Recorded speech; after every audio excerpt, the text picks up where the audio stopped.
But we have a very strong relationship, Howard, I would say, economically with China now, getting much better.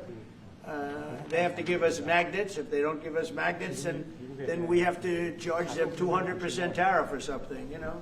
But we're not going to have a problem, I don't think, with that. I think that's perhaps behind us. You know, China intelligently went and they sort of took a monopoly of the world's magnets. And nobody needed magnets until they convinced everybody 20 years ago, let's all do magnets. There were many other ways that the world could have gone. But so it'll take us probably a year to have them. We're heavy into the world of magnets now, only from a national security standpoint. But we have a powerful thing. It's airplane parts. They have many Boeing jets. You know, they had 200 jets that didn't fly.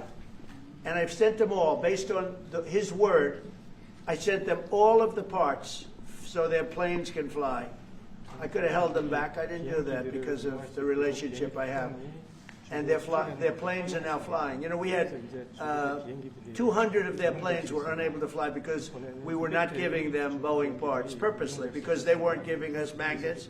Therefore, we weren't giving them. But we have a much more powerful thing, that's tariffs. If we wanted to put 100%, 200% tariffs on, we wouldn't do any business with China.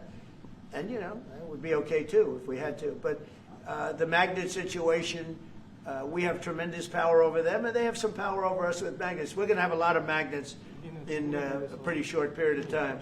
In fact, we'll have so many we won't know what to do with them. But you know the story. It's a very interesting history with magnets. And it really is because presidents, not being business people, they allowed that to happen. And they shouldn't have. But we have much more. I mean, look, in terms of playing the cards, we have much bigger and better cards than they do. But with that being said, I think we have a great relationship. I spoke to President Xi fairly recently, and at some point, probably during this year or shortly thereafter, we'll go to China. And I think we're going to see a magnificent sight. It's a great country.